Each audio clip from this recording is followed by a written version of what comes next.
Hi guys, I'm Courtney from Crochet. If you don't know me, I make really cute plushies and I sell them in person and online. So if you've been following me for a while, you'll know that I haven't been posting recently, and there is a reason for that. I was selected to sell my plushies at Anime Boston, which is a huge convention in Boston. Lots of anime fans and video game fans attend each year. I myself have attended in the past a couple of times as a cosplayer, but this was my first time going to Anime Boston to actually sell plushies as a small business owner, and it was such a wild ride. A, it was amazing. B, it was a little bit overwhelming because I didn't have any help. It was really just myself. And C, it was unforgettable. So that's what I'll be talking about in this video: my journey and application process, what prepping looked like for me, and just what the experience was like as a whole. So if you're interested, stay tuned. Make sure you leave me a like, a comment, and subscribe, and let's get into it. So like I said, I haven't been posting here in a while. I also haven't been posting as consistently on my social media, but that's because prepping for an anime convention is a lot. And there were several reasons why it was even harder for me this time around. So I've been speaking about selling at an anime convention as a major goal for myself and my business forever. Like literally since the start of my business, I've been talking about how amazing it would be to sell at an anime convention. And I have been so fortunate to get that opportunity and to smash it out of the park.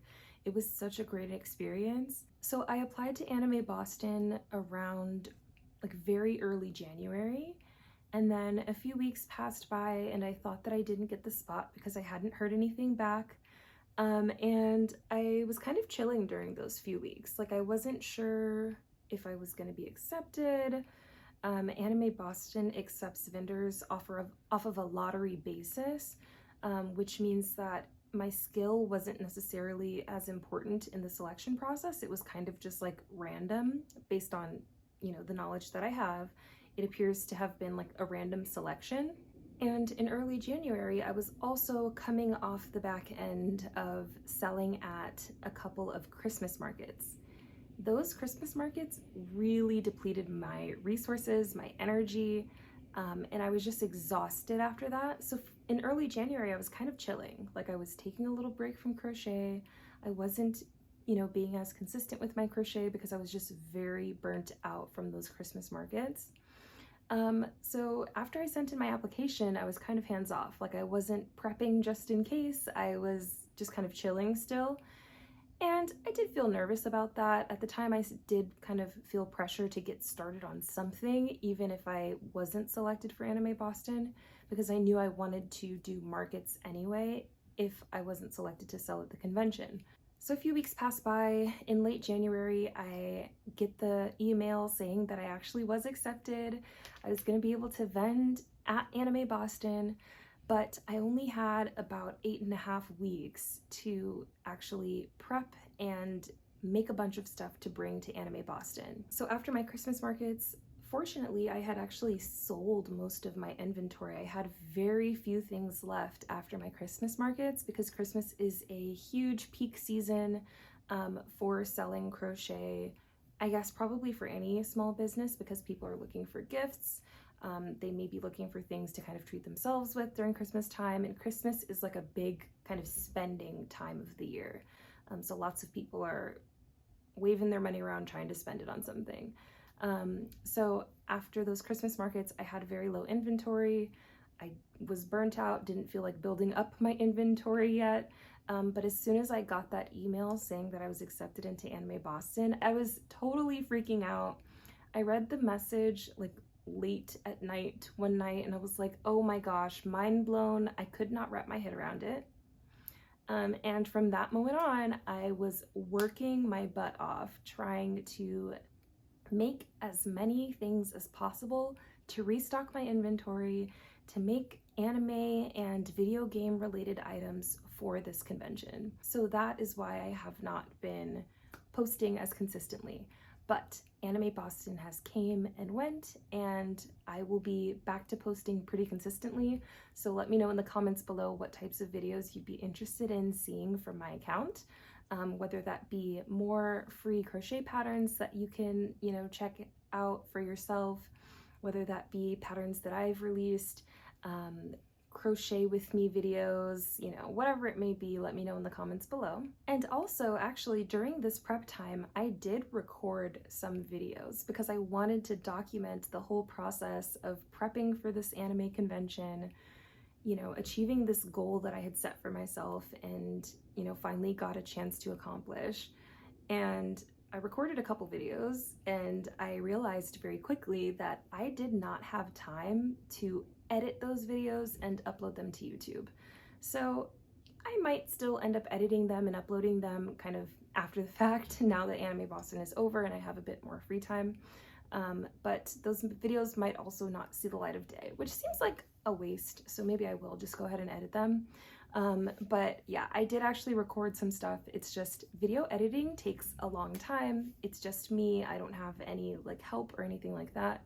And I'm also a full-time student, so lots going on in my life, and I just didn't have time to kind of curate social media posts and edit videos for YouTube and all of these other things while trying to restock inventory for this upcoming convention that I had 2 months to prepare for. So I will say, during the first week and a half, I was on my stuff. I was on top of it. I was crocheting like a mad woman, literally 10 hours a day, every day for that first week and a half or so. And then I burnt out. And so for some of the weeks after that, it was kind of more up and down in terms of productivity level. Some days I would crochet a lot, other days I would literally do nothing because I was so tired of working. But all in all, it was really fun because there are a lot of anime related items that I've been wanting to make for a really long time. But at my regular markets, I assume that most of my customers aren't necessarily going to be looking for anime related things. So I tend to make the more generic things that everybody might like. And I have sold anime and video game related items in the past at my regular markets. But I knew that those weren't items that I should focus on for those markets. So Anime Boston really gave me the opportunity to focus on anime and video game related items, which, if you know me, I love anime, I love video games, I love cosplaying. So it was a nice opportunity to work on patterns that I haven't tried before. It was kind of very refreshing because I'm used to making a bunch of cows, a bunch of frogs. This time I got to make Luffy and Chopper and No Face. So that was really cool. That was an awesome opportunity and experience for me. Even though I was working really hard and kind of burning myself out. But the other thing that came with prepping for this convention is that I really didn't know what to expect. And I find this to be true for a lot of kind of in-person selling event, or just in general as a small business owner.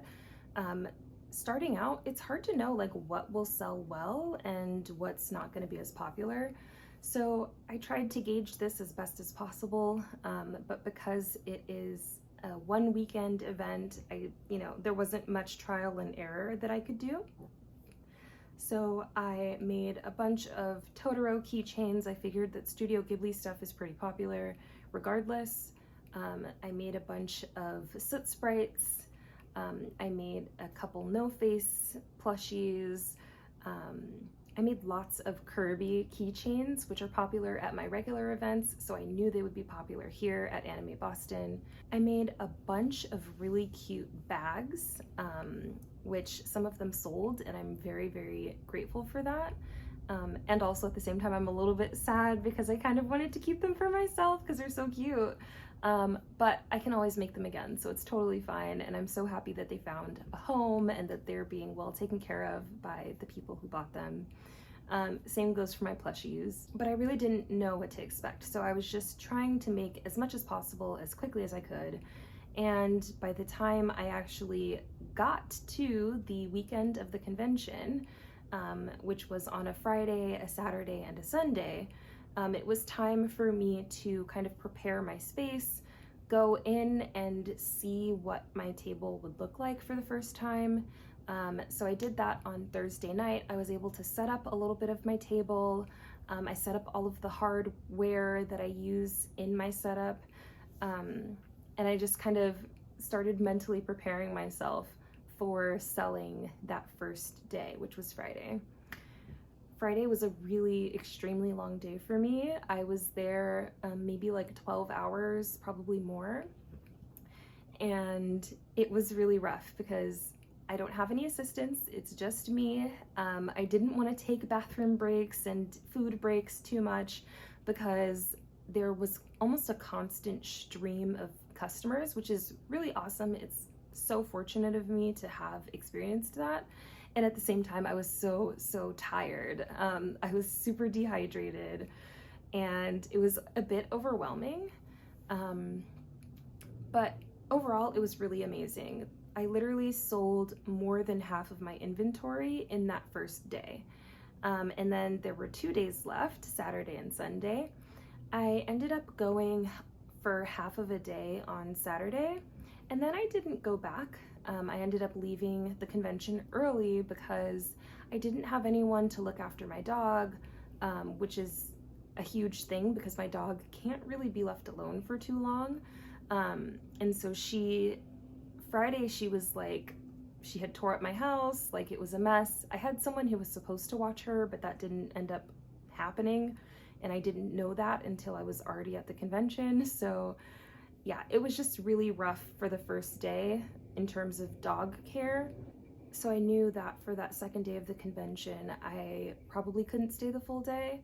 And so yeah, I packed up and left about halfway through Saturday, which was fine because honestly I had already sold most of my inventory.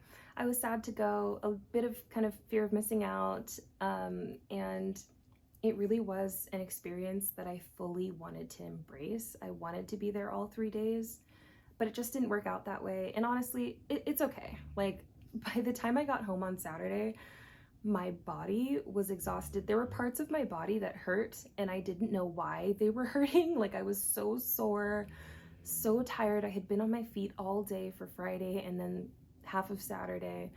I was super dehydrated, super hungry, so it ended up working out. And after I got home, I pretty much slept and ate, and that was it for an entire week. I was sleeping and eating, and that was it. And it was amazing. And I felt so much more rested after the convention was over, which is, you know, awesome. You have to take care of yourself as a business owner, especially as someone who is doing it all by yourself. So it worked out. It was an awesome experience. I do hope that I get to sell at an anime convention again sometime in the future. I would absolutely love that, and to be able to do it for the entire convention would be just amazing, and to have more inventory prepared for the convention would be great too. But overall, it wasn't a perfect experience, but it was such a good experience that I will never forget. I learned so much from this experience, and it was like a dream come true. Like I really have, and to people who know me, you know, in person, in real life, they know I've been talking about wanting to sell at an anime convention for so long. So I'm happy that I got to check that box off, and I hope that I can sell at another convention soon. So now that the convention is over and I've had some time to rest and recover and, you know, stretch and get sleep and eat and all of these things, I'm planning on posting more regularly to YouTube again. I have lots of videos that I recorded kind of before the convention, before I even knew that I would be at the convention. So I need to edit those. I have new videos that I want to make. If you have any suggestions, let me know in the comments. And yeah, I'll definitely be posting more consistently. I have a bunch of patterns that I've designed but not released yet, so I'm hoping to have those tested and start releasing patterns more consistently.